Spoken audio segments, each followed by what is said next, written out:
Ignatius Babo, Kepala Sub Bidang Penilaian Kompetensi dan Kinerja pada Bidang Pengembangan Pegawai, Badan Kepegawaian Daerah Provinsi Nusa Tenggara Timur.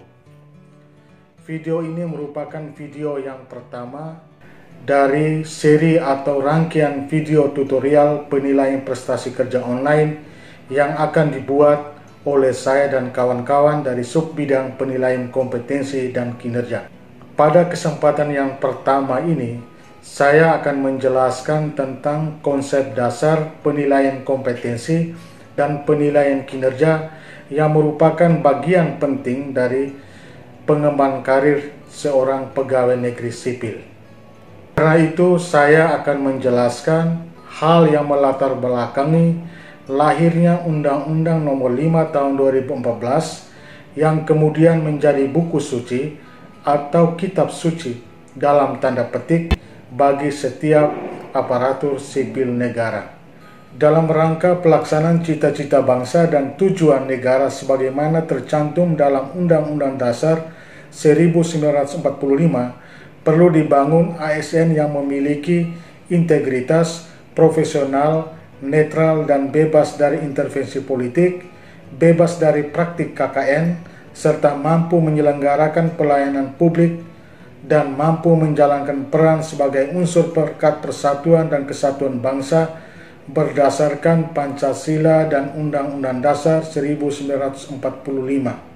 Pelaksanaan manajemen ASN belum berdasarkan pada perbandingan antara kompetensi dan kualifikasi yang diperlukan oleh jabatan, kompetensi dan kualifikasi yang dimiliki calon dalam rekrutmen, pengangkatan, penempatan, dan promosi dalam jabatan sejalan dengan tata kelola pemerintahan yang baik. Dan untuk mewujudkan ASN sebagai bagian dari reformasi birokrasi, perlu diterapkan ASN sebagai profesi yang memiliki kewajiban mengelola dan mengembangkan dirinya dan wajib mempertanggungjawabkan kinerjanya dan menerapkan prinsip merit system dalam pelaksanaan manajemen ASN.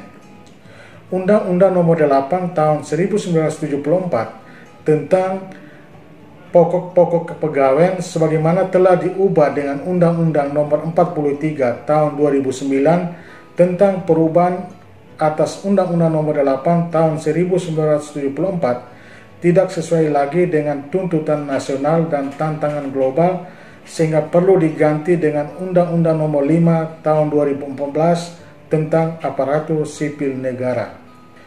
Di dalam Undang-Undang Nomor 5 Tahun 2014 memuat asas prinsip dasar, kode etik dan kode perilaku, jenis, status dan kedudukan PNS, fungsi, tugas dan peran PNS, hak dan kewajiban, kelembagaan, manajemen ASN, pengisian jabatan pimpinan tinggi, pegawai ASN yang menjadi pejabat negara, organisasi, dan sistem informasi serta penyelesaian sengketa ASN. Pada pasal 69 mengatur secara khusus tentang pengembangan karir pegawai. Pengembangan karir pegawai dapat dilakukan melalui kualifikasi pendidikan, kompetensi, dan penilaian kinerja. Hal ini diperkuat pula dalam Peraturan Pemerintah Nomor 11 Tahun 2017, Pasal 176, di mana disebutkan pengembangan karir PNS dilakukan berdasarkan kualifikasi, kompetensi, penilaian kinerja, dan kebutuhan instansi pemerintah. Implementasi dari perundang-undangan atau regulasi tersebut, pemerintah provinsi secara konsisten melakukan penilaian kinerja PNS dan penilaian kompetensi PNS. Dalam penjelasan saya kali ini, saya akan memfokuskan pada dua hal, yakni penilaian kompetensi dan penilaian kinerja. Saya akan memulai dari penilaian kompetensi PNS. Penilaian kompetensi yang dimaksud meliputi kompetensi teknis yang diukur dari tingkat dan spesialisasi pendidikan, pelatihan teknis fungsional, dan pengalaman kerja secara teknis. Penilaian kompetensi manajerial yang diukur dari tingkat pendidikan, pelatihan struktural, atau manajemen dan pengalaman kepemimpinan. Dan yang terakhir, penilaian kompetensi sosial kultural yang diukur dari pengalaman kerja yang berkaitan dengan masyarakat majemuk, berkaitan dengan agama, budaya, suku, sehingga memiliki wawasan kebangsaan. Untuk melaksanakan penilaian kompetensi PNS, pemerintah Provinsi NTT memiliki Assessment Center. Tugas pokok dan fungsinya melekat pada bidang pengembangan, tepatnya sub bidang penilaian kompetensi dan kinerja, di mana dalam melaksanakan tugasnya, Assessment Center memiliki SDM yang meliputi asesor dan psikolog, serta metode atau instrumen Assessment Center. Dalam penilaian kompetensi PNS, 3 hal yang dilakukan, yakni pertama, penggalian potensi, minat, bakat PNS melalui tes psikometri. Kedua, penilaian kompetensi manajerial dan sosio-kultural yang didasarkan pada beberapa instrumen Assessment Center yang telah diakui keakuratannya. Dan terakhir, penilaian kompetensi bidang. Penilaian ini biasa digunakan untuk seleksi terbuka jabatan pimpinan tinggi pratama, setingkat sekretaris daerah atau eselon 2, di mana melibatkan panitia seleksi terdiri dari unsur birokrat, profesional, dan akademisi. Hasil penilaian kompetensi PNS dapat digunakan sebagai bahan rekomendasi bagi pejabat pembina kepegawaian dalam rangka pengambilan keputusan, yakni dasar penempatan aparatur baru, penempatan aparatur dalam rangka promosi dan rotasi, serta pengiriman aparatur untuk mengikuti pendidikan dan pelatihan. Sementara itu, penilaian kinerja PNS merupakan akumulasi penilaian SKP dan perilaku kerja PNS. Dalam memberikan penilaian kinerja, pegawai baik staf maupun atasan memegang prinsip-prinsip penilaian, yakni objektif, artinya hasil penilaian sesuai dengan keadaan yang sebenarnya tanpa dipengaruhi penilaian yang subjektif dari penilai. Terukur, artinya dapat diukur secara kuantitatif maupun kualitatif. Akuntabel, hasil penilaian dapat dipertanggungjawabkan kepada pejabat yang berwenang. Partisipatif, seluruh proses penilaian prestasi kerja melibatkan secara aktif antara pegawai yang dinilai dan pejabat yang menilai. Dan terakhir, transparan, seluruh proses penilaian bersifat terbuka dan tidak ada yang dirahasiakan. Prestasi kerja PNS didasarkan pada target kinerja atau sasaran kerja pegawai, tugas tambahan dan kreativitas pegawai yang disusun di awal tahun atau kapan dan di mana PNS dimutasi pada perangkat daerah yang baru.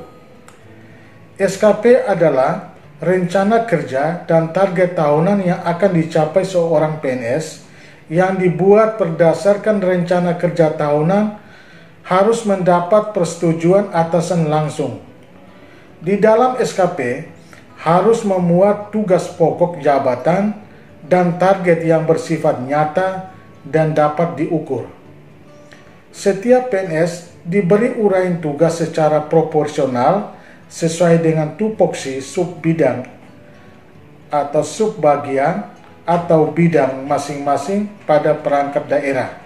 Selain itu, PNS dapat memasukkan tugas tambahan. Tugas tambahan yang dimaksudkan adalah tugas tambahan yang diberikan oleh pimpinan yang berkaitan dengan tugas jabatan yang tidak ada di dalam SKP.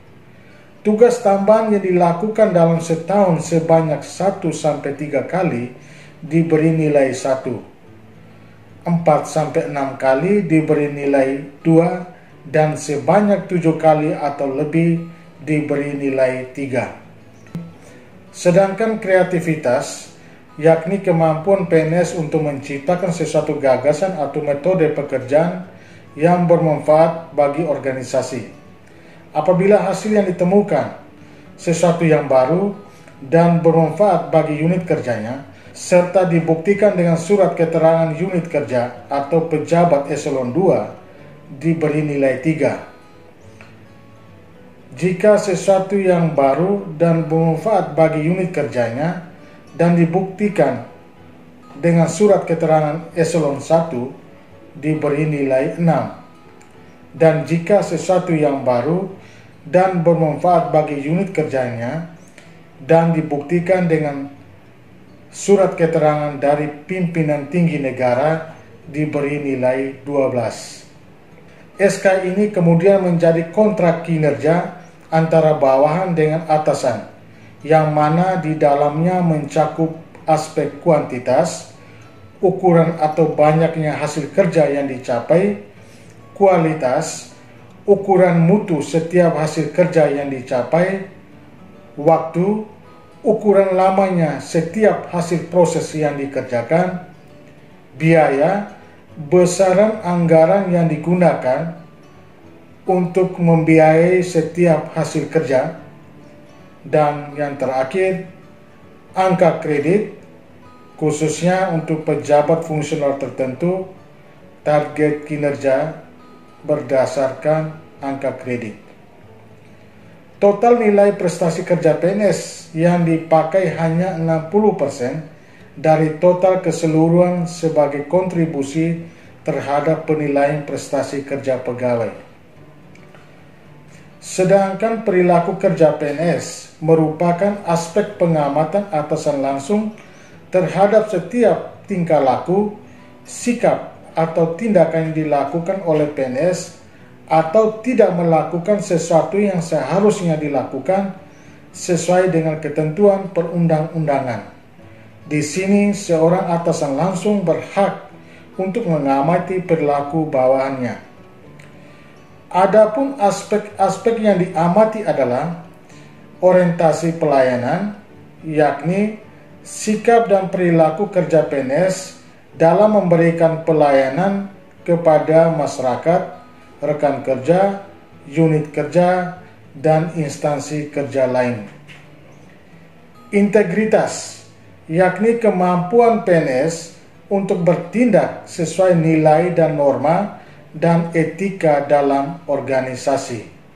Komitmen, yakni kemampuan dan kemauan PNS untuk menyelaraskan sikap dan tindakan untuk mewujudkan tujuan organisasi dengan mengutamakan kepentingan dinas daripada kepentingan diri sendiri, seseorang, dan kelompok. Disiplin, yakni kesanggupan PNS untuk menaati kewajiban dan menghindari larangan yang ditentukan dalam peraturan perundang-undangan dan atau peraturan kedinasan yang apabila tidak ditaati atau dihindari akan dijatuhi hukuman disiplin. Kerjasama, yakni kemampuan dan kemauan PNS untuk bekerja sama dengan rekan kerja, atasan, bawahan dalam unit kerja, serta instansi lain dalam menyelesaikan tugas dan tanggung jawab yang ditentukan sehingga mencapai daya guna dan hasil guna yang sebesar-besarnya.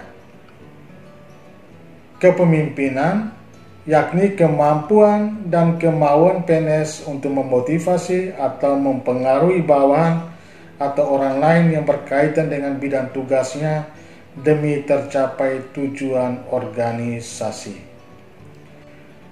Total nilai perilaku kerja PNS yang dipakai hanya 40% dari total keseluruhan sebagai kontribusi atau sumbangan terhadap penilaian prestasi kerja pegawai.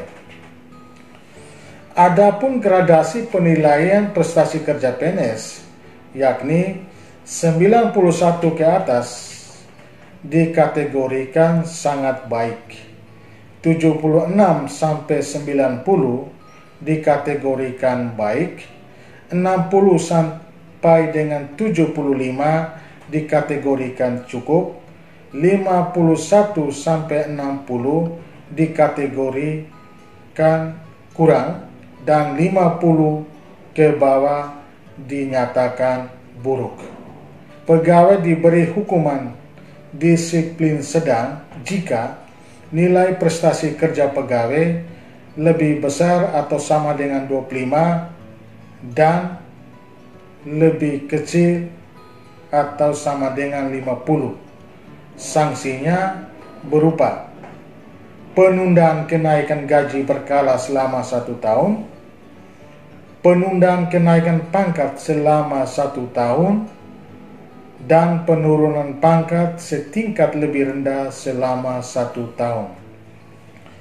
Apabila penilaian prestasi kerja PNS lebih kecil dari 25, maka PNS diberikan hukuman disiplin berat sebagai berikut: penurunan pangkat setingkat lebih rendah selama 3 tahun, pemindahan dalam rangka penurunan pangkat setingkat lebih rendah, pembebasan dari jabatan, pemberhentian dengan hormat tidak atas permintaan sendiri sebagai PNS, dan pemberhentian tidak dengan hormat sebagai PNS. Sedangkan pemanfaatan dari penilaian prestasi kerja PNS dapat digunakan sebagai bahan perbaikan prestasi kerja, penyesuaian kompensasi atau tunjangan kinerja, keputusan penempatan pegawai, kebutuhan pelatihan dan pengembangan pegawai, perencanaan dan pengembangan karir pegawai, penyimpangan proses staffing, kesalahan desain kerja, kesempatan kerja yang lebih baik, ketidakakuratan informasi, dan tantangan kerja eksternal. Dengan demikian, rangkaian penilaian kompetensi dan kinerja dapat digambarkan dalam gambar berikut. Demikian video tutorial konsep penilaian kompetensi dan penilaian kinerja lingkup pemerintah Provinsi Nusa Tenggara Timur. Kami berharap semoga video ini bermanfaat bagi seluruh PNS di lingkungan pemerintah Provinsi Nusa Tenggara Timur, dan nantikan video tutorial kami yang berikutnya. NTT Bangkit, NTT Sejahtera, jayalah Indonesia.